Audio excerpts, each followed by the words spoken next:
Very good morning views. నమస్తే, నేను విజయ Chandrika. ABN breakfast news కి స్వాగతం. అందరూ శాకాహారులే, బుట్టలో ఉన్న రొయ్యలు మాయమైపోయాయి అంట. నిజంగా ఇది చాలా చాలా పాపులర్ సామెత. మరి అందరూ శాకాహారులైనప్పుడు బుట్టలో రొయ్యలు ఏమైపోయాయి అని అందరూ చర్చించుకుంటూ ఉంటారు. ఎందుకు చెప్తున్నాను అంటే, మీరు గమనిస్తే ఆంధ్రప్రదేశ్లో తాజాగా మొన్న జరిగినటువంటి సార్వత్రిక ఎన్నికల టైంలో మాజీ సీఎం జగన్మోహన్ రెడ్డి గారు అప్పుడు వారున్న అభ్యర్థులందరినీ ఈయన మంచోడు, ఈయన మంచోడు, ఈయన మంచోడు, ఈయన మంచోడు, ఈయన సౌమ్యుడు, ఈయన సౌమ్యుడు, మా పార్టీయే సౌమ్యులకి సౌమ్యుల పార్టీ, వీళ్ళు మంచోళ్ళు, మంచోళ్ళ పార్టీ, మంచోళ్ళకే మేము బ్రాండ్ అంబాసిడర్, మంచితనం అంట మాదే, మంచితనానికి మేమే కేర్ ఆఫ్ అడ్రస్, ఈ స్టైల్లో చెప్పారు. మరి ఇంతమంది మంచోళ్ళుంటే, మరి ఇంతమంది సౌమ్యులుంటే, ఇంతమంది మంచితనానికి కేర్ ఆఫ్ అడ్రస్ అయితే, మరి ఆంధ్రప్రదేశ్లో ఫలితాలు వచ్చిన తర్వాత, కూటమి ప్రభుత్వం వచ్చిన తర్వాత బయటపడుతున్న భూ కబ్జాల్ని, భూభాగోతాల్ని ఎలా చూడాలి? మరి ఇంతమంది మంచోళ్ళు, ఇంతమంది శాకాహారులు ఉన్నప్పుడు బుట్టలో రొయ్యలు ఏమయ్యాయి? మరి ఆంధ్రప్రదేశ్లో ఉన్నటువంటి ఈ భూ కబ్జాలు ఎందుకు ఇన్ని బయటకు వస్తున్నాయి? మరి మంచోళ్ళు మంచోళ్ళు అంటూ పంగనామాలు పెట్టారా? ఇప్పుడు మనం గమనిస్తే ఆంధ్రప్రదేశ్లో అసెంబ్లీ వేదికగా ఏపీ సీఎం చంద్రబాబు గారు సహజ వనరుల దోపిడీకి సంబంధించిన శ్వేతపత్రాన్ని విడుదల చేశారు. అప్పుడు అనేక అంశాలని ఆయన ఎలా ఏపీ వ్యాప్తంగా శ్రీకాకుళం నుంచి బిగిన్ చేసే తుడా వరకు ఎలా సహజ వనరుల దోపిడీ జరిగిందన్నప్పుడు అందులో భూమికి సంబంధించిన దోపిడీ విషయాన్ని కూడా చాలా క్లియర్ కట్గా అసెంబ్లీ వేదికగా చంద్రబాబు గారు చెప్పారు. ఆ తర్వాత జిల్లాల వ్యాప్తంగా ఉన్నటువంటి కలెక్టరేట్లకు ఆదేశాలు ఇచ్చారు. ఎవరైనా ఉంటే కంప్లైంట్స్ చేయండి, బయటికి రండి, మేము చర్యలు తీసుకుంటామంటూ ఒక భరోసా కల్పించే ప్రయత్నం చేశారు. అక్కడ మొదలు నేటి వరకు అసలు చీమల దండులా బయటకు వస్తానే ఉన్నారు. అసలు ఇవన్నీ చూసి ఓహో మంచోళ్ళ భాగోతం ఇదనమాట అంటే, ప్రజలు పంటి బిగువున ఎక్కడ బయటపడితే ఏం చేస్తారోనని నోరు మెదపకుండా ఈ భూ కబ్జాల్ని, భూ భాగోతాల్ని పంటి బిగువున బయట పెట్టుకుని ప్రభుత్వం మారిన తర్వాత కంప్లైంట్స్ ఇవ్వండి అనగానే రావడాన్ని ఎలా చూడాలి? ఒక్క మదనపల్లి పరిధిలోనే కలెక్టరేట్కి వచ్చిన ఫిర్యాదులు మీరు షాక్ అవుతారు. జస్ట్ ఫస్ట్ డే కలెక్టర్కి అక్కడున్న అధికారులకి కంప్లైంట్స్ తీసుకోండి అని చెప్పినప్పుడు జస్ట్ ఫస్ట్ డే 700 కంప్లైంట్స్ వచ్చినాయి.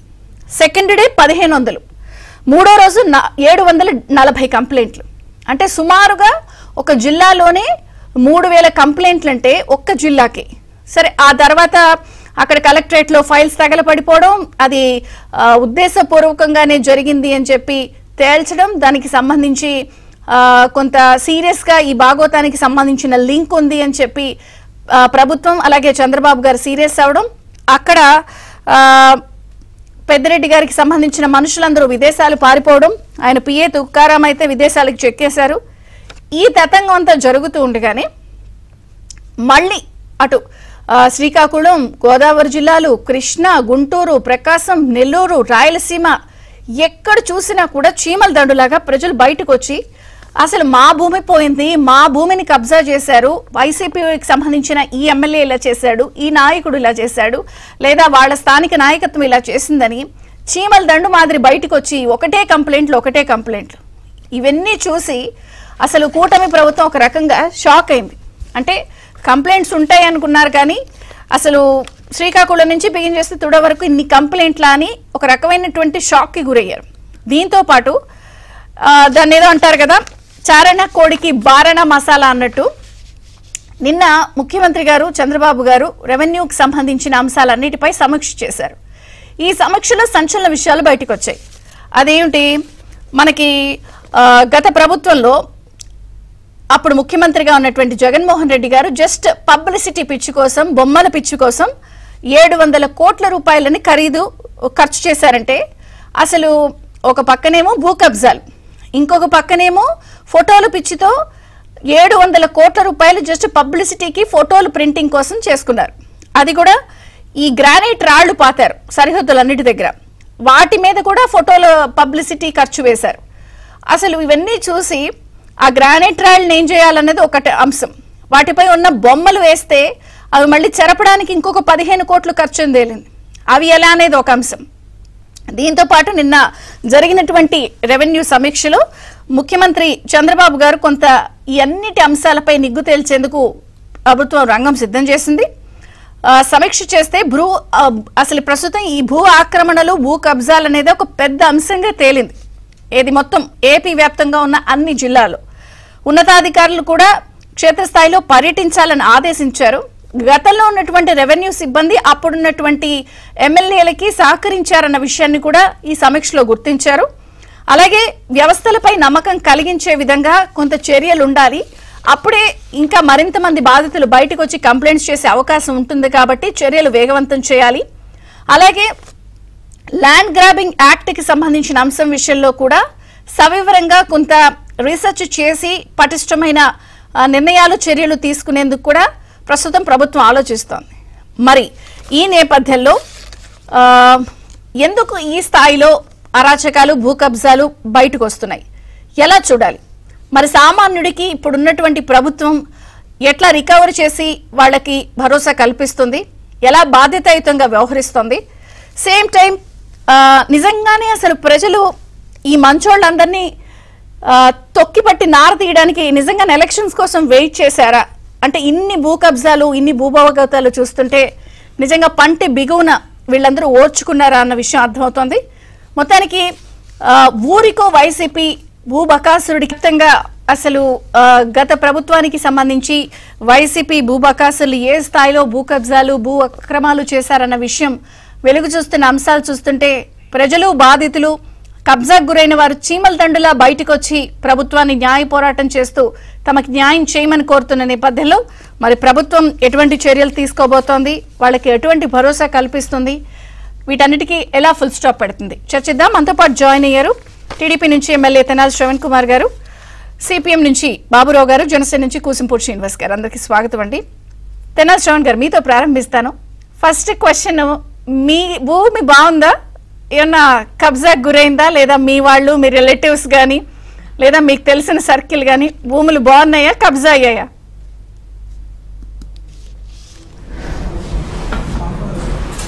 నమస్కారం అండి. బాబురావు గారికి శ్రీనివాస్ గారికి నమస్కారం. అలాగే మీకు ప్రేక్షకులందరికీ కూడా నమస్కారం తెలియజేస్తున్నానండి. మా భూమి కబ్జాకు గురైందా అంటే అవ్వలేదండి. కాకపోతే సర్వేలో లోపాలలో భూమిని తగ్గించారు. వాస్తవంగా ఉండాల్సిన ఎక్స్టెంట్ కంటే తక్కువ ఎక్స్టెంట్ చూపించారు.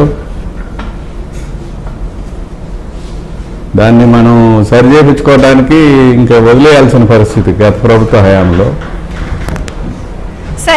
ఎందుకంటే మనం ఎంఆర్ఓని ఇన్ఫ్లుయెన్స్ చేయలేము. రకంగా ఇప్పుడు గత ప్రభుత్వంలో శ్రీకాకుళం నుంచి బిగిన్ చేస్తే ఆ జిల్లా నుంచి ఈ జిల్లా లేదు, మొత్తం ఏపీలో అన్ని జిల్లాల్లో ఇన్ని వందల ఎకరాలు భూమి కబ్జా చేసినట్టు వచ్చిన ఆరోపణలు ఇప్పుడు బాధితులు బయటికి రావడాన్ని ఎలా చూస్తారు?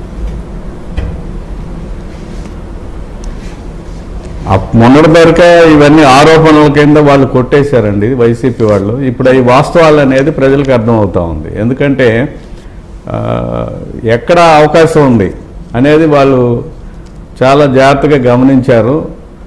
బాగా వెనుకబడిన ప్రాంతం అయినా, బాగా ఖరీదైన ప్రాంతం, అదేవిధంగా ఎక్కువ భూమి అందుబాటులో ఉన్న ప్రాంతం, ఎక్కడెక్కడ అవకాశాలు ఉన్నాయో అనేది స్టడీ చేయడానికే మన సలహాదారులను పెట్టుకున్నట్టున్నారు. సలహాదారుల టీము పనిచేసిన విధానం కూడా ఇదే అనుకుంటున్నాను నేను. ఎందుకంటే ఎక్కడ చూసినా ఇప్పుడు విశాఖపట్నం మనం ఉదాహరణకి రాజధాని అని చెప్తా ఉన్నారు. వాళ్ళు జగన్మోహన్ రెడ్డి పరిపాలన కాలం అంతా కూడా విశాఖపట్నం పరిపాలనా రాజధాని అని చెప్పారు. ఆ పరిపాలనా రాజధానిలో దాని వాల్యూ ఎంత అనేది వాళ్ళకి అసెస్మెంట్ ఉంది తప్ప ప్రజలకు అసెస్మెంట్ లేదు. వాళ్ళందరూ కలిసి ఉమ్మడిగా కొంతకాలం విజయసాయిరెడ్డి గారి భూదంద, ఉదాహరణకి మనకి ఎండోమెంట్ భూములకు సంబంధించిన శ్రీమతి శాంతి గారి ఉదంతం ఒకసారి మనం పరిశీలించవచ్చు. శాంతి గారు అండదండలతో ఎండోమెంట్ భూమిని కబ్జా చేయటం, అదేవిధంగా ఎంత డెలిబరేట్గా అంటే సింహాచలం భూములు కానీ లేకపోతే ఇతర భూములు ఏదైతే ఉన్నాయో అక్కడ విశాఖపట్నంకి సంబంధించి మానసా ట్రస్ట్కి సంబంధించి వాళ్ళ యొక్క సొంత వ్యవహారాలు, మానసా ట్రస్ట్కి సంబంధించినంతవరకు అశోక్ గజపతి రాజు గారు ట్రస్టీగా ఉన్నారు. వారిని తొలగించడానికి రకరకాల రూల్స్ రెగ్యులేషన్స్ అడ్డం పెట్టి అవసరమైతే కొన్ని నియమ నిబంధనలు మార్చి ఆయన తొలగించడానికి అనేక చర్యలు తీసుకుని ఆ భూములు ఎలా కబ్జా చేయాలి అనేది అదొక పెద్ద యంత్రాంగం నడిపారు. అదేవిధంగా మనం చూసాం చివరి కాలంలో జవహర్ రెడ్డి గారు చీఫ్ సెక్రటరీగా ఉన్న కాలంలో మరి కొన్ని వేల ఎకరాల భూమి భోగాపురం సరౌండింగ్స్ చుట్టుపక్కల ప్రాంతాల్లో ఎక్కడైతే అంతర్జాతీయ ఎయిర్పోర్ట్ వస్తుందో ఆ ఎయిర్పోర్ట్ ప్రాంతం అంతా కూడా బినామీ పేర్లతో అసైన్ భూములన్నింటినీ కూడా తక్కువ రేటుకు కొనేసేసి వాళ్ళు పట్టా పుట్టించుకోవడానికి ఆనాటి అధికారులు కూడా సహాయ సహకారాలు అందించారు. కొంతమంది వ్యక్తులు దానిలో భాగస్వామ్యం అయ్యారని మనకు కనిపిస్తూ ఉంది. అలాగే విశాఖపట్నంలో స్టీల్ ప్లాంట్ని అమ్మేసేసి దాన్ని మనం ఏ రకంగా ఉపయోగించుకోవచ్చు అనే ఒక కుట్ర చేసినట్టుగా కూడా చాలా ఆరోపణలు వచ్చినాయి. అవి తర్వాత కాలంలో చీఫ్ సెక్రటరీగా పనిచేసిన మాజీ చీఫ్ సెక్రటరీ గారు ఎల్వి సుబ్రహ్మణ్యం గారు బయటపెట్టారు.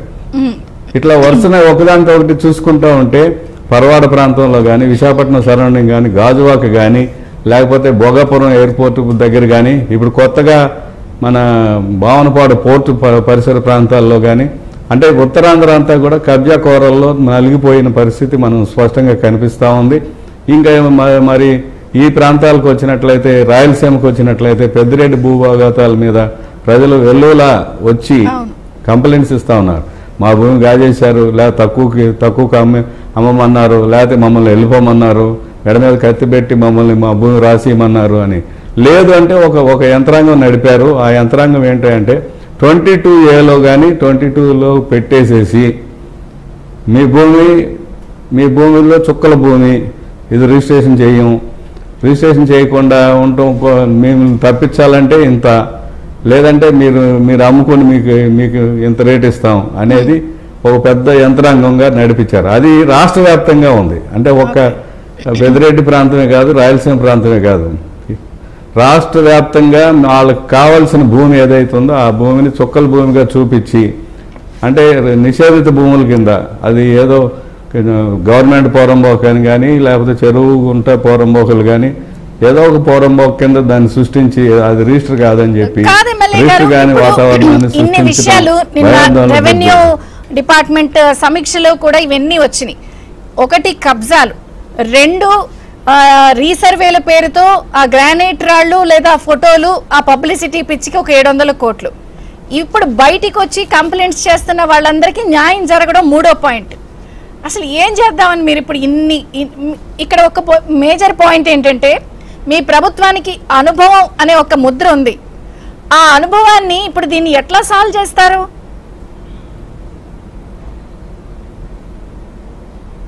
ఇప్పుడు 700 కోట్ల గురించి ఏదైతే మీరు చెప్పారో ఆయన బొమ్మలు వేసుకొని సర్వే రాళ్లు పెట్టుకున్న అంశంలో దాన్ని ఎవరు ఏం చేయలేరు ఇప్పుడు ప్రజెంట్ అయితే. ఎందుకంటే ఆ 700 కోట్లు దుర్వినియోగం కింద లెక్క.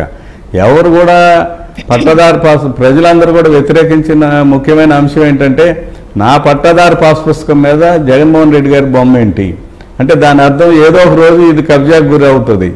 ఎందుకంటే ఈ గతంలో భూమి అంతా కూడా రాజులదని లేకపోతే దేవుడిదని కొంతకాలం తర్వాత రాజుల నుంచి ప్రజాస్వామ్య ప్రభుత్వం వచ్చిన తర్వాత ప్రజలకి భూమి మీద పోరాటాలు చేసి హక్కులు కల్పించుకున్నారు. రైతాంగ సోదరులకి ఆర్ఓఆర్ అంటే పట్టదారు పాస్ పుస్తకాలు ఇచ్చే వ్యవస్థని తెలుగుదేశం ప్రవేశపెట్టింది. ఎన్టీ రామారావు గారు రికార్డ్ ఆఫ్ రైట్స్ అనే ఒక వ్యవస్థను తీసుకొచ్చి మీ భూమికి ఎంత ఉందని చెప్పి పట్టదారు పాస్ పుస్తకాన్ని ఇష్యూ చేసింది తెలుగుదేశం ఎన్టీఆర్ హయాంలో.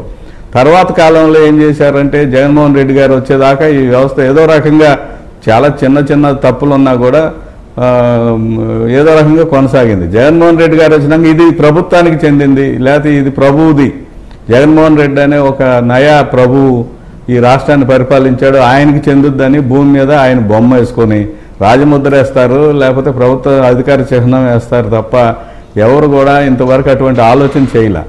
మాది ఈ భూమి అని భవిష్యత్తులో నిర్ణయించుకోవడానికి ఒక చట్టాన్ని తీసుకొచ్చారు.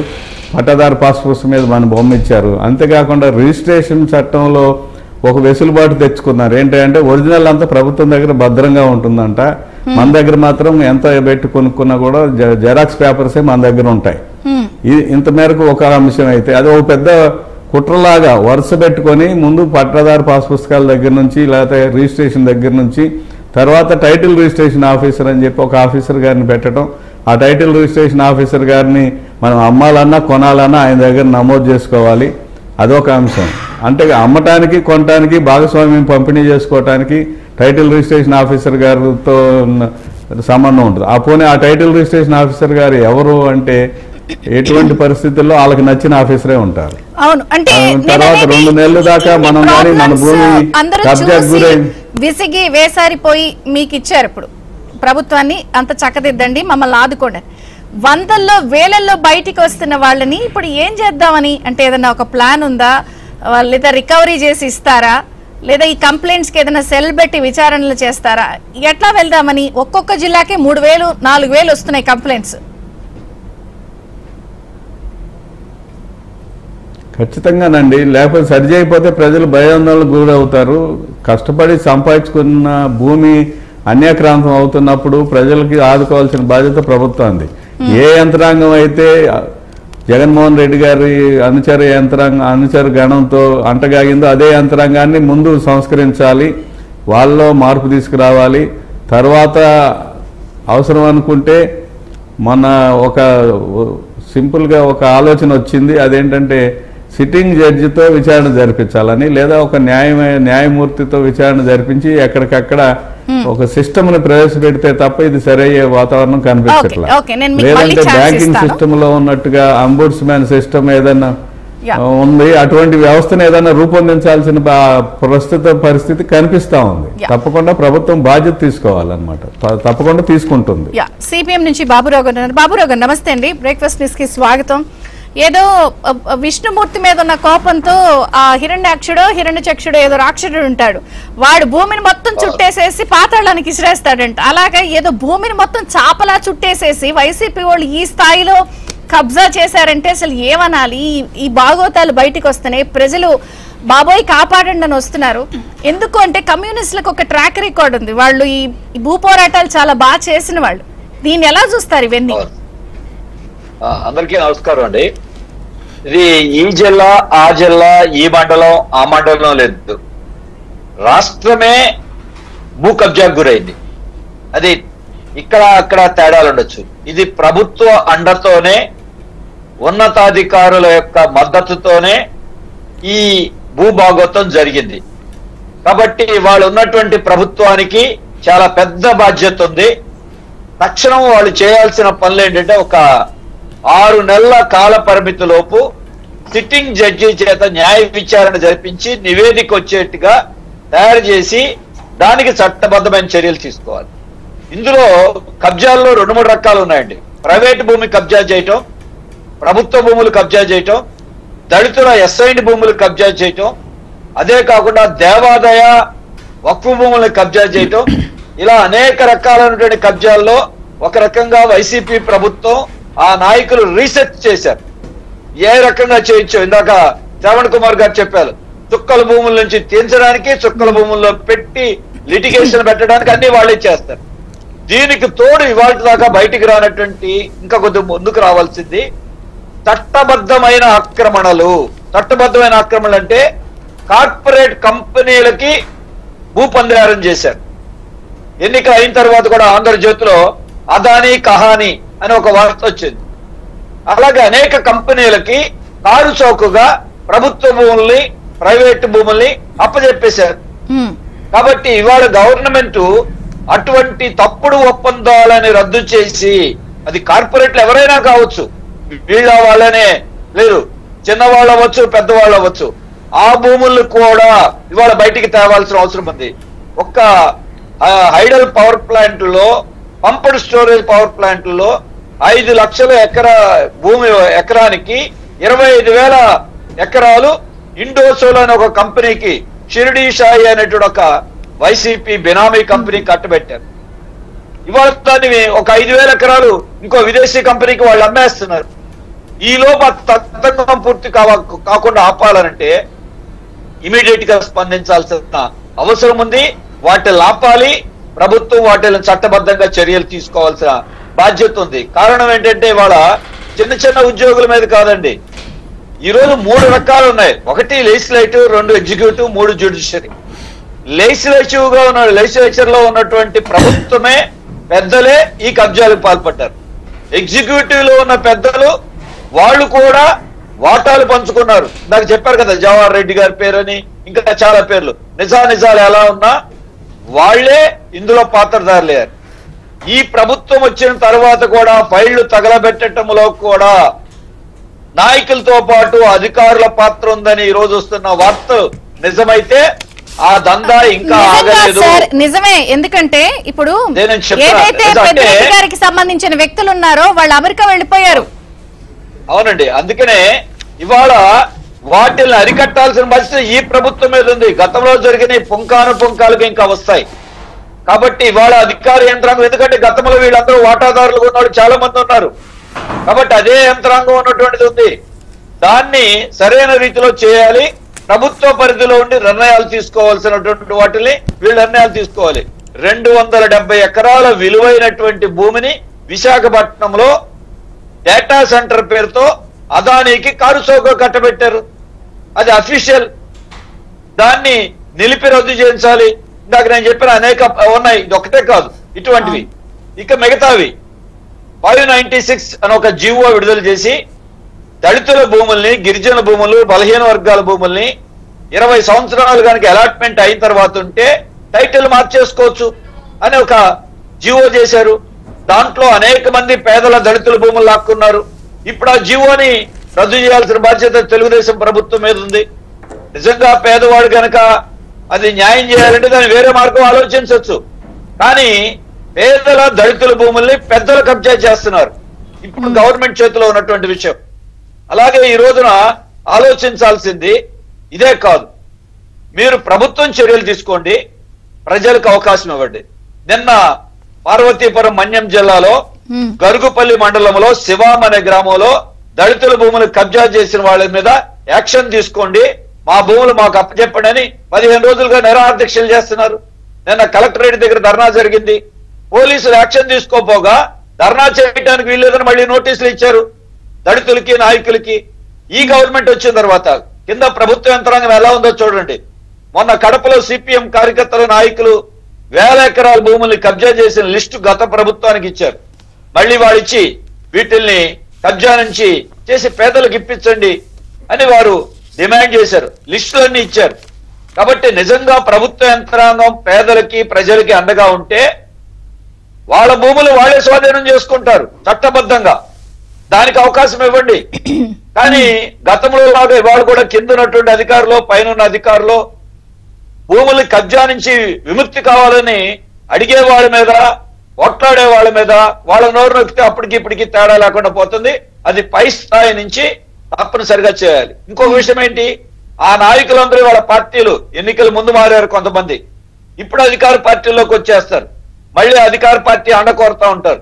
వాటిల్లో కూడా అధికార పార్టీ జాగ్రత్తగా ఉండి భూ కబ్జాలు చేసిన వాళ్ళని, భూ కబ్జాల ఆరోపణలు ఉన్న వాళ్ళని మేము ఏ పరిస్థితుల్లోనూ, అది ఏ పార్టీలో ఉన్నా మేము సహించం, మా పార్టీలోకి మేము రానివ్వం అనే నిర్ణయాల్ని అధికార పక్షంలో ఉన్న ముగ్గురు తీసుకోవాలి. ఎందుకంటే ఈ పార్టీ కాబట్టి ఆ పార్టీ మళ్ళీ మూడిట్లో ఇంకో పార్టీలోకి వెళ్లే అవకాశాలు కూడా కొన్ని జరుగుతున్నాయి గ్రామీణ ప్రాంతాల్లో.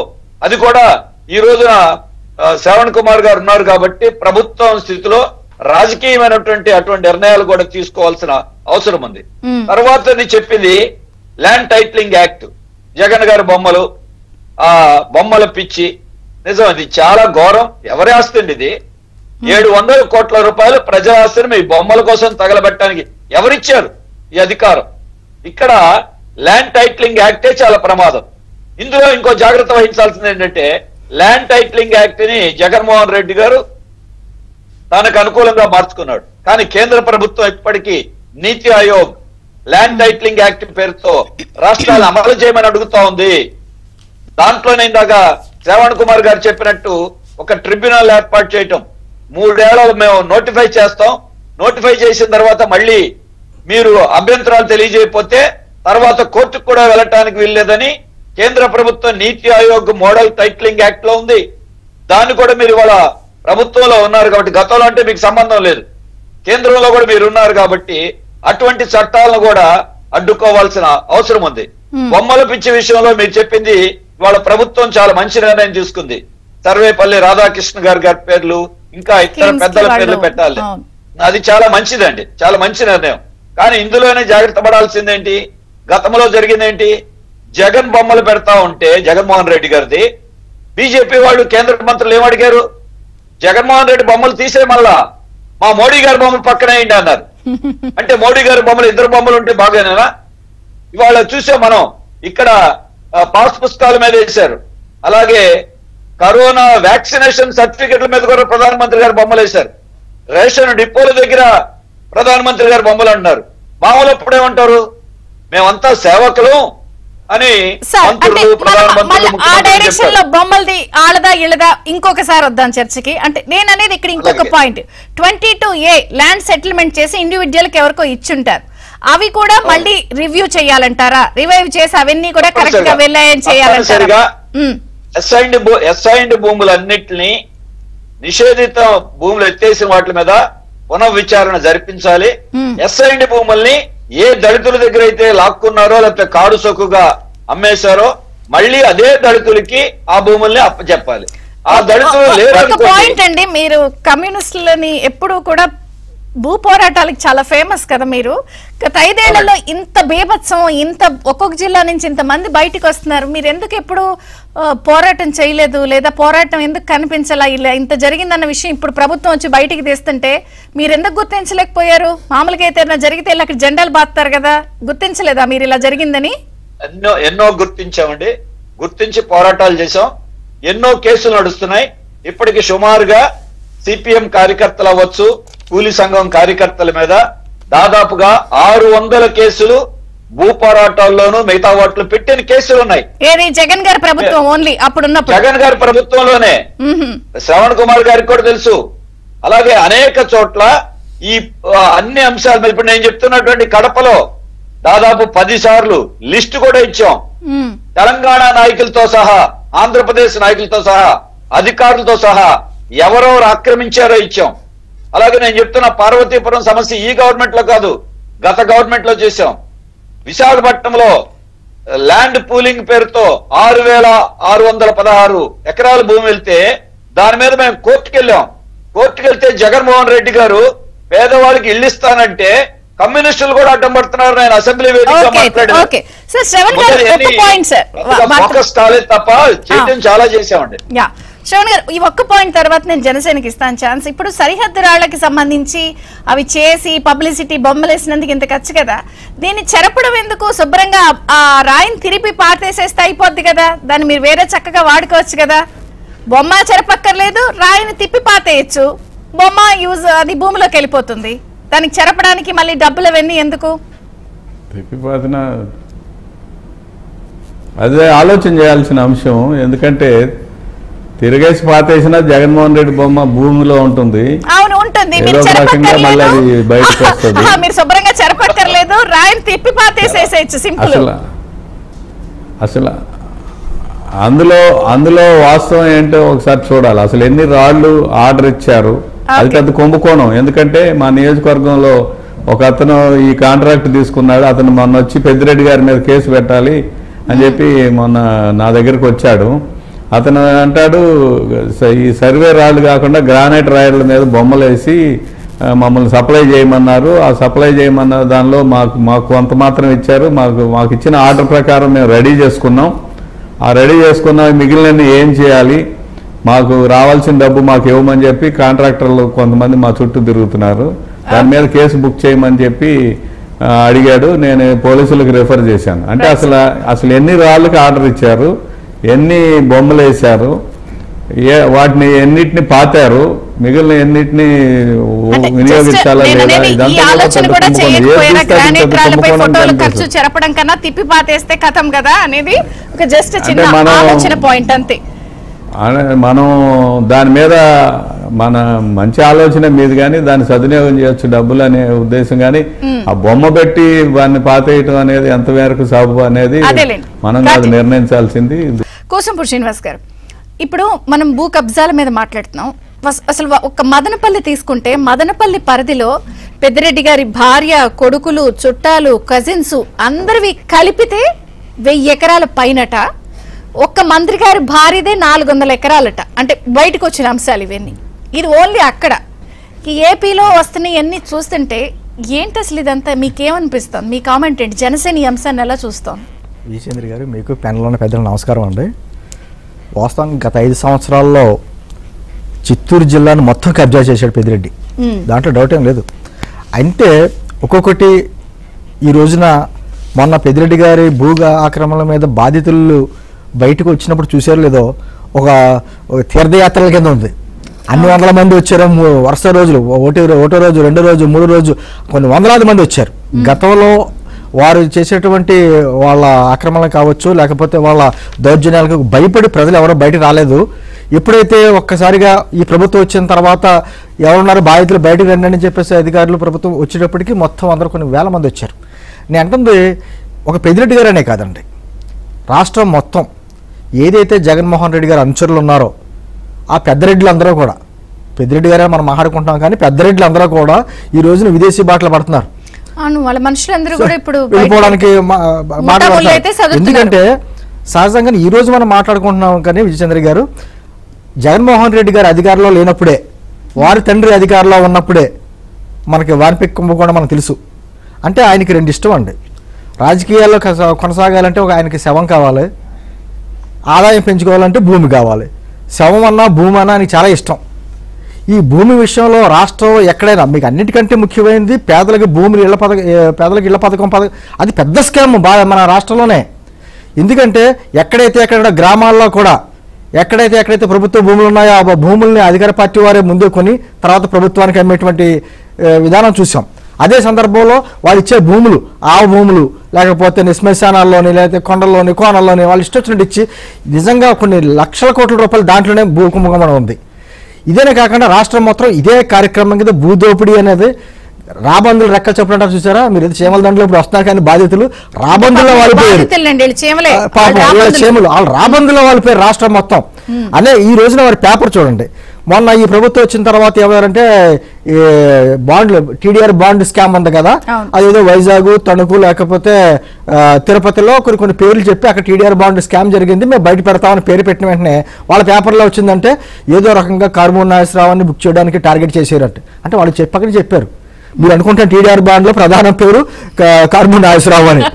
ఇప్పుడు మళ్ళీ అదే ఇక్కడ చిత్తూరు జిల్లాలో భూ దందాల గురించి మాట్లాడుతుంటే పెద్దిరెడ్డిని టార్గెట్ చేసినటువంటి కూటమి ప్రభుత్వం అంటే వాళ్ళు చెప్పగానే చెప్తున్నారు పెద్దిరెడ్డి మా చిత్తూరు జిల్లాలో ఉందని చెప్పేసి మనకి ఒక సిగ్నల్ వాళ్ళే ఇస్తున్నారు. అంటే ఇన్ని రకాలుగా వాళ్ళ ప్రచారంలో ఏవైతే చెప్పారో జగన్మోహన్ రెడ్డి గారు, నేను మళ్ళీ చెప్తాను, మనం కూడా చెప్పా, పెద్దిరెడ్డి గారు లాంటి వారు, లేకపోతే మిథున్ గారు, లేకపోతే చెవిరెడ్డి భాస్కర్ రెడ్డి గారు లాంటి వారు, ఇటువంటి వాళ్ళందరూ సౌమ్యులు, ఏం పాపం తెలియలేదు అటువంటి వ్యక్తులు అన్నట్టుగాను. కొడాల నాని గారేమో తెలుగు భాషగా ఆయనకంటే మంచి వ్యక్తి ఎవరు లేడు, సౌమ్యుడు ఆయన్ని, లేకపోతే అత్యద్భుతమైన కళాకారుడు అని కొంతమంది పేరు చెప్పాడు.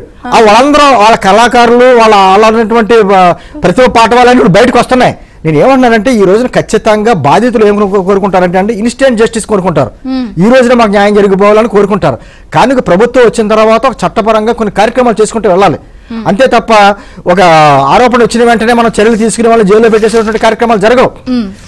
అంటే అదే విధంగా వైజాగ్ ఇందాక పెద్దలు చెప్పినట్టు వైజాగ్ రాజధాని పేరని చెప్పి అక్కడ భూ ఆక్రమణ జరిగిన భూమి అంతా కోల్పోయింది ఎవరనంటే దళితులు, బీసీ, ఎస్టీలు అండి. అక్కడ వాళ్ళ భూమి దాదాపు 1000 ఎకరాలు వాళ్ళ దగ్గర దోచుకున్నారు.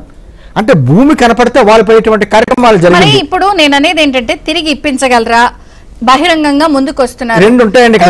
ఏదైనా న్యాయం జరిగితే ఒక భరోసా ప్రభుత్వం మీద కొంత కాన్ఫిడెన్స్ పెరుగుతుంది. ఎలా ఉంటుందంటే వాళ్ళ దాచుకున్నది అయితే వాళ్ళ దగ్గర నుంచి రాబట్టచ్చు, వాళ్ళు మింగేసింది అయితే కక్కించాలి. కక్కేసింది వాళ్ళ ఉపయోగం ఉండదు. వాళ్ళ మీద చట్టపరంగా వాళ్ళ మింగేసినందుకు తీసుకోవడం చట్టపరమైన చర్యలు తీసుకోవాలి. అంటే ఖచ్చితంగా జరుగుతాయి. ఒక ఆరోపణ, దానిపై విచారణ, ఇది ఓకే. కానీ సామాన్యుడు ఆరోపణ విచారణ చూడ్డు కదా, నా ల్యాండ్ వెనక్కిస్తే బాగుండేళ్ళు. అదే అంటున్నాను, వాళ్ళు దాచుకున్నది ఖచ్చితంగా వాళ్ళ దగ్గర నుంచి తిరిగి రాబట్టే కార్యక్రమం ప్రభుత్వం చేస్తుంది.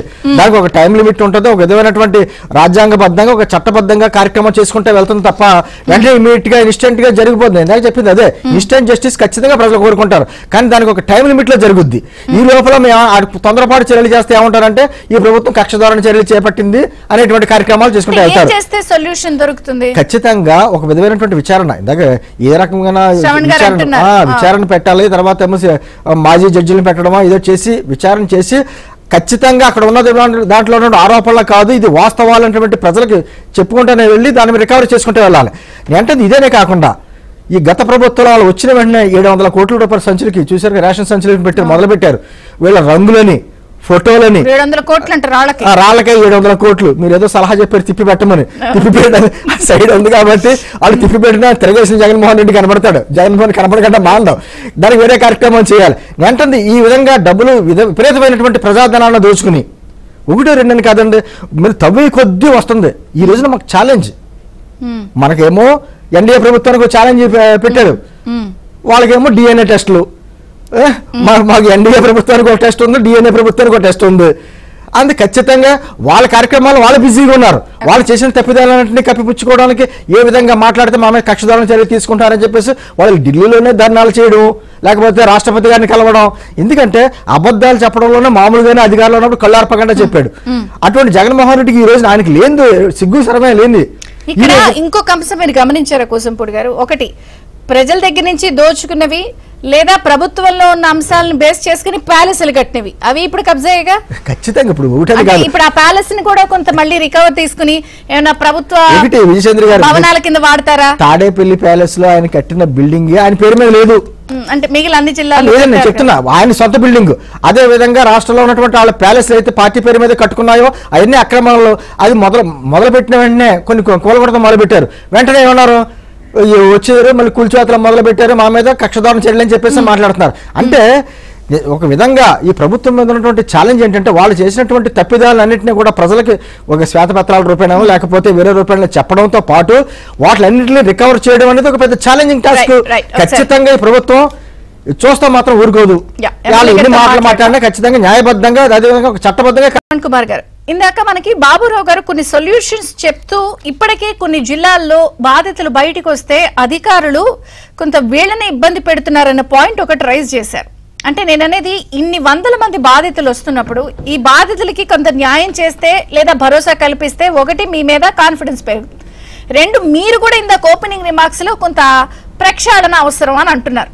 ఏది అధికారులని అసలు నిజంగా మీ అనుభవానికి అధికారులు సహకరిస్తున్నారా పూర్తి స్థాయిలో? మొన్న అసెంబ్లీలో కూడా మీ చర్చ చూశాను నేను. అసలు మీకు ఇవన్నీ సహకరిస్తున్నారా అధికారులు? వాళ్ళు కదా మేము ఎగ్జిక్యూట్ చేయాలి రేపు. మీరు చాలా మంచి ప్రశ్న వేశారండి. మీకు 2-3 అంశాలు నేను మీ దృష్టిలో పెడతాను. సహకరిస్తున్నారా అంటే సహకరించకుండా ఉన్నారు, ఇంకా మార్పులు రాలేదు వాళ్ళలో.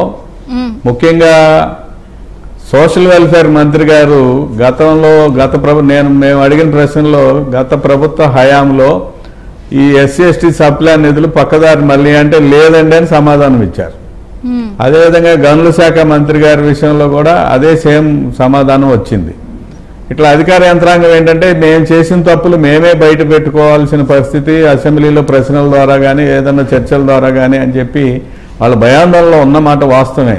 అందుకోసమే ఇంకా జగన్కి సంబంధించి వేర విధేయాలైన ఐఏఎస్ ఆఫీసర్లు, ఐపీఎస్ ఆఫీసర్లు, అలాగే కింది స్థాయిలోని అధికార యంత్రాంగం ఇంకా ఉన్నారు. కారణం 2 విషయాలు. వాళ్ళు మేము చేసిన తప్పు బయటకు వస్తుంది, మా వేలతో మాకన్నా పొడుచుకోవాల్సిన పరిస్థితి ఏర్పడుద్దా అనే భయాందోళన ఉండి చెప్పాలో లేదో తెలియక చెప్తే మళ్ళీ మాకే వస్తుందనే ఒక భయం ఒకటి ఉంది. అయితే ఇందాక మదనపల్లి విషయం మీరు మాట్లాడారండి. ఆ మదనపల్లి విషయంలో చూస్తే ఆర్డీఓలు సంబంధిత అధికార యంత్రాంగం మీద వేటుపడింది. ఇది ఎంత పెద్దవారినైనా ఉపేక్షించే పని లేదు. కానీ ప్రభుత్వం మీద ఒక నమ్మకం కలగాలంటే ఇలాంటి చర్యలు ఇంకా మరి ఎక్కువ జరగాలి. ఇప్పుడు ఉదాహరణకి పెద్దిరెడ్డి గారి విషయంలో ఆ భరోసాను ఎలా ఎక్స్ప్లెయిన్ చేస్తారు సామాన్యుడికి, జరగదు మా ప్రభుత్వంలో అని? అలా కాదు. ఇప్పుడు మీరు చెప్పిన దానికి నేను ఏకీపిస్తా. కానీ అతని ఆరోపణ నిరూపణ అయ్యే వరకు కూడా అతను నిందితుడి కింద మనం భావించి పోస్టింగ్ ఇవ్వకుండా పక్కన పెట్టలేం కదా. ఇప్పుడు జగన్మోహన్ రెడ్డి పరిపాలన కాదు. ఒక పక్కన జగన్మోహన్ రెడ్డి ఏపీ వెంకటేశ్వరరావు గారిని ఏ తప్పు చేయకుండానే 5 సంవత్సరాలు పక్కన పెట్టాడని మనం క్రిటిసైజ్ చేశాం. కానీ అదేవిధంగా మనం కూడా అయ్యే తప్పు రిపీట్ చేయకూడదు. అతని మీద వచ్చిన ఆరోపణల్ని తొందరగా తేల్చి ఇప్పుడు పెద్దిరెడ్డి గారి విషయం వచ్చింది, మదనపల్లి భూ కుంభకోణాల విషయం, వెంటనే దాని మీద చర్యలు ఉపక్రమించారు కదా. అలాగా ఇంకా నేను అనుకోవటం ఇప్పటికంటే ఇంకెక్కువ మంది రెట్టింపు ప్రజలు బయటకు వస్తారు. ఎందుకంటే చర్యలు కానీ మొదలుపెట్టి అధికార యంత్రాంగం మీద ఇందాక శ్రీనివాస్ గారు చెప్పినట్టు రాజకీయ నాయకుల మీద చర్యలు మొదలుపెడితే ఇంకెక్కువ మంది ఇంకా వస్తారు. ఎందుకంటే ఇప్పుడు గతంలో జరిగిన ముఖ్యమైన బాబురావు గారిని మీరు అడిగారు, మీరు ఎందుకు భూ పోరాటాల మీద చేయలేదంటే వారు చేశారులే కానీ ఎంతకంటే ఎక్కువ చేయగలిగే పరిస్థితి వారికి ఉండేది. ఎందుకు రాలేదంటే అసలు బాధితుడు అనేవాడు బయటకు వచ్చి నా భూమి కబ్జా అయిందని కానీ, ఇప్పుడు వారు చేసిన పోరాటాలన్నీ ప్రభుత్వం కేటాయింపుల్లో జరిగిన లొసుగుల మీద కానీ, లేకపోతే ఎవరైనా ఒక పెద్ద భూస్వామి ఆక్రమించిన లేదా రాజకీయ నాయకుడు ఆక్రమించిన వాటి మీద చేశారు. కానీ పెద్ద ఎత్తున జరిగిన ఈ కుంభకోణంలో జరిగిన అంశం ఏంటంటే ముఖ్యంగా ప్రజలు మేము ఓటేసి కూడా ఎవరికి ఓటేసామని రిజల్ట్ వచ్చేదాకా చెప్పలేని దౌర్భాగ్యమైన పరిస్థితికి నెట్టబడ్డారు. భయంకరమైన పరిస్థితి అనమాట ఆంధ్ర రాష్ట్రంలో. మేము ఫలానా పార్టీకి ఓటేసాం, మేము అడిగేవాళ్ళం ఏంటి ఎలా ఉంది అంటే వేసాంలేండి మీరు అనుకున్నట్టే చేసాంలేండి అని చెప్పేవాళ్ళు తప్ప, మేము మీ పార్టీకి ఓటేసాం మీరు రావాలి అని చెప్పేవాళ్ళ సంఖ్య బహు తక్కువ. అంటే ఆంధ్ర రాష్ట్రంలో ఏదైతే ఉందో రాజ్యాంగం ఇచ్చిన వాక్ స్వాతంత్ర హక్కును కూడా హరించేసినప్పుడు దాన్ని ఒకవేళ మీరు మాట్లాడారంటే వెంటనే పోలీసు యంత్రాంగం వచ్చేసి మీరు పలానా ఆరోపణ మన మీద చేసేసి మన అరెస్ట్ చేసే పరిస్థితి మాలాంటి నాయకుల మీదే ఉన్నప్పుడు యంత్రాంగాన్ని శిక్షిస్తున్నారు. ఎందుకంటే ఒక మాజీ మంత్రి పెద్దిరెడ్డి గారి భార్య 1000 ఎకరాలంటే 1000 ఎకరాలు ఒక మంత్రి గారి భార్య, మాజీ మంత్రి గారి భార్య. ఇంకా ఇంతకంటే ఎక్కువ ఉంటాయండి. నెల్లూరు జిల్లా ఉదాహరణకు మనం తీసుకుంటే నేను స్టడీ చేశాను. నెల్లూరు జిల్లాలో ఎస్సీ ఎస్టీలకి జాయింట్ ఫార్మింగ్ సొసైటీస్ పేరు మీద వందలాది ఎకరాలు వాళ్ళ పేరు మీద ఉన్నాయి. అవి కబ్జాలకు గురైపోయినాయి అనేది చాలా పెద్ద ఎత్తున ఆరోపణలు ఉన్నాయి. పెద్ద ఒక్కో జిల్లాకు ఒక్కొక్క రెడ్డి గారు పెద్దిరెడ్డి లాంటి తయారయ్యారండి. శ్రీకాకుళం టు అనంతపురం శ్రీకాకుళం అంటే ధర్మాన గారు లేఅవుట్ చేసి రెవెన్యూ అధికారులతో చేయాలని అప్పట్లో వచ్చినాయి వార్తలు. లేఅవుట్లు ధర్మాన గారు ఇదొకటి ఏంటండి, ఫార్మాసిటీకి సంబంధించిన భూములు కొండలు, విశాఖపట్నంలో కొండలు కూడా ఆక్రమించారు. ఆయన మాత్రం పన్నాలు మాట్లాడతాడు కానీ ధర్మవచనాలు మాట్లాడతాడు కానీ చేసేయన్ని అధర్మమైన పనులే. దాని ఇంతకుముందు ఒకసారి చర్చించాం కూడా. ఇది ఒక్క చోటకు పరిమితం అవ్వలేదండి, ఒక్క చోటకు పరిమితం అవ్వలా, అన్ని జిల్లాల్లో ఏదో ఒక స్థాయిలో ఉంది. ఇప్పుడు బాబురావు గారు చెప్పినట్టు స్పష్టంగా ఇప్పుడు షిరిడి సాయి ఎలక్ట్రికల్స్ లేకపోతే ఇలాంటి ఇప్పుడు శ్రీనివాస్ గారు చెప్పినట్టు మనం చూద్దాం. వ్యాన్పిక్ పెద్ద భూ కుంభకోణం ఇది. అలాగే నేపాక్షి నాలెడ్జ్ సిటీ రాజశేఖర రెడ్డి గారు ఉన్నప్పుడు సెజల్ పేరు మీద వేలాది ఎకరాలు ప్రైవేట్ వ్యక్తులకు దారాదత్తం చేశారు. అందులో ఏ పరిశ్రమలు వచ్చిన దాఖలాలు లేవు. ఆ పరిశ్రమలు రాకపోగా పేదవాళ్ళు ఎవరైతే ఉన్నారో దళితులు కానీ ఇతర అసైన్మెంట్ భూములు ఉన్న వాళ్ళు అందరూ కూడా భూముల నుంచి తొలగించబడ్డారు. కానీ అందులో వచ్చిన లాభం ఏంటి అంటే వాళ్ళు ప్రైవేట్ వ్యక్తులు ఓనర్స్ అయిపోయారు తప్ప అందులో పరిశ్రమలు పెట్టడం కానీ దాన్ని వినియోగించి నలుగురికి ఉపాధి కల్పించడం కానీ చేయాలి. రాజశేఖర రెడ్డి గారు ప్రభుత్వం నుంచి మొదలండి భూ ఆక్రమణ. ఇప్పుడు శ్రవణ్ గారు చెప్పిన ప్రత్యేకమైన ఆలోచన. అంటే బాబురావు గారు ఒక వ్యాలిడ్ పాయింట్ ఏంటంటే ఇప్పుడు ఈ పార్టీ అనలేదు ఆ పార్టీ లేదు, అది వైసీపీయా టీడీపీయా సిపిఎం జనసేన ఇవి పక్కన పడేస్తే నేను అనేది ఏంటంటే భూమి అనేది మేనిఫెస్టోలో ఒక ఎజెండాగా ఉంటుంది అన్ని పార్టీస్కి. ఈ ఎజెండాగా ఉండడం వల్ల వాళ్ళకి ఇది ఇస్తామనో లేకపోతే ఇల్లు కట్టిస్తామనో లేకపోతే ఒక భూమిని సెంటిస్తా అది ఒక ఎజెండాగా ఉన్నప్పుడు ఇవన్నీ ఉంటున్నాయి. అసలు గత ప్రభుత్వం అయితే దాన్ని అడ్డం పెట్టుకుని ఇప్పుడు ఇవన్నీ చేసినట్టు కనపడుతున్నాయి. దీనికి ఏమైనా శాశ్వతమైన సొల్యూషన్ రిఫర్ చేస్తారా మీరు? అంటే ప్రభుత్వానికి సలహా గాని బాబురావు గారు. కాదు ప్రభుత్వానికి తేడా ఉందండి. అదే నేను మిమ్మల్ని అనట్లా, తేడా ఉంది. నేను అదే అంటున్నా, వైసీపీ వాళ్ళు దాన్ని అడ్డం పెట్టుకుని ఇలా చేశారు మిమ్మల్ని అనట్లా. విజయచంద్ర గారు బాబురావు గారు తప్పనిసరిగా ప్రభుత్వాలు తలుచుకుంటే వీటన్నిటికీ శాశ్వతమైనటువంటి ఒక ఏర్పాట్లు చేయొచ్చు, ఉన్న చట్టాల్లో ఉన్న లొసుగులను కూడా మార్చొచ్చు. దీనికి కేంద్ర ప్రభుత్వం అండ కూడా ఉండాలి. ఎందుకన్నా అంటే ప్రభుత్వాలు తలుచుకుంటే చేయలేకపోవటం ఏంటి? ఇప్పుడు తప్పు చేశారో లేదో తెలియనటువంటి కేజ్రీవాల్ గారిని జైల్లో పెట్టారు. ఆంధ్రప్రదేశ్ లో ఉన్నటువంటి 1,00,000 కోట్లు 1,50,000 కోట్లు తిన్నటువంటి వాడు 10 ఏళ్ల నుంచి ఎందుకు చేయట్లేదు? నా ఉద్దేశంలో ఇది ప్రభుత్వాల అండ ఉండబట్టే, కేంద్రంలో ఉన్న ప్రభుత్వం అండ ఉండబట్టే చర్యలు లేకుండా జరిగినాయి. మీరు 2000లో జరిగిన భూ కుంభకోణాలు 2024 వరకు కూడా తేల్చి శిక్షించకపోతే ఇంకా ఇప్పుడున్న వాళ్ళు ఎప్పుడు శిక్షిస్తారు? కాబట్టి వాళ్ళ రాష్ట్ర ప్రభుత్వం చొరవ తీసుకోవాలి, కేంద్ర ప్రభుత్వం కూడా. మరి వాళ్ళ సిబిఐలు ఈడీలు ఉన్న దేనికోసం? ప్రతిపక్షాలని తప్పనిసరిగా దిగాలి అవసరమైనప్పుడు.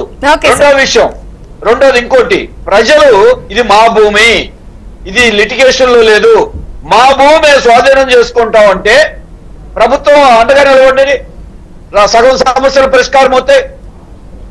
మా దళితులు మా భూమి ఇది ఎస్ఐండు కబ్జా చేశారని జనం చెప్తున్నారు. వెళ్ళి కొన్ని గతంలో చెప్పలే. శ్రవణ్ కుమార్ గారు చెప్పింది వ్యాలిడ్ పాయింట్. గతంలో భయపడ్డారు, ఇవాళ మీరు అవకాశం ఇస్తున్నారు. మీరు యంత్రాంగానికి చెప్పండి, పోలీసులకి చెప్పండి, ఎక్కడా లిటిగేషన్ లేని దగ్గర ఎవరు భూమి వాళ్ళదో వాళ్ళు స్వాధీనం చేసుకోవడానికి చేయండి. రెండోది, ప్రభుత్వ భూముల్ని ప్రభుత్వం స్వాధీనం చేసుకోండి, పెద్దవాళ్ళ చేతిలో ఉన్నది, దాన్ని రక్షించండి. అది పేదవాళ్ళకి అవసరమైన నిర్మిస్తే దాన్ని కొంత ప్రభుత్వ భవనాలకి అవసరాలకి వాడుకోవచ్చు, పేదలకు కూడా కేటాయించవచ్చు, ఇళ్ల నిర్మాణాలు చేపట్టొచ్చు, ఇటువంటి ప్రజా ప్రయోజనాలు వినియోగించవచ్చు. కాబట్టి వాటిల్ని 2 రకాలుగా ఇన్స్టెంట్ గా చేయగలిగినవి ఏంటి, లాంగ్ టర్మ్ లో చేయగలిగినవి ఏంటి, దాని మీద ఒక యాక్షన్ ప్లాన్ ఏమేమి చేయొచ్చు అది ఖచ్చితంగా తీసుకోవచ్చు. ఒకటి ఖచ్చితంగా రౌతుని బట్టే గురం ఉంటుందండి. రూల్ ఆఫ్ లా గతంలో లేదు 5 సంవత్సరాల్లో. ఈ రోజున ఇవన్నీ చక్కబెట్టుకోవడానికి కొంచెం సమయం పడుతుంది. మీరు ఇందాక అన్నారు అధికారులు సపోర్ట్ చేస్తున్నారని ఒక మాట కూడా అడిగారు. పవన్ కళ్యాణ్ గారు కూడా అదే సమస్య. మన ఏదో ఆయన క్వశ్చన్ చెప్పారంటే అవును కాదు అని 2 అంటే ఏం చెప్పాలి అంటే మనం అలా అని చెప్పేసి అధికారులు అందరినీ మార్చలేం. అంటే జగన్మోహన్ రెడ్డి గారి ప్రభుత్వంలో వాళ్ళకి ఓట్లు అయిపోతే ప్రజలు మా వాళ్ళు కాదన్నారు, ఓటర్లు మా వాళ్ళు కాదన్నారు, వాళ్ళకి అనుకూలంగా తీర్పులు చెప్పకపోతే అసలు న్యాయస్థానాల్లో న్యాయమూర్తులు మా వాళ్ళు కాదన్నారు.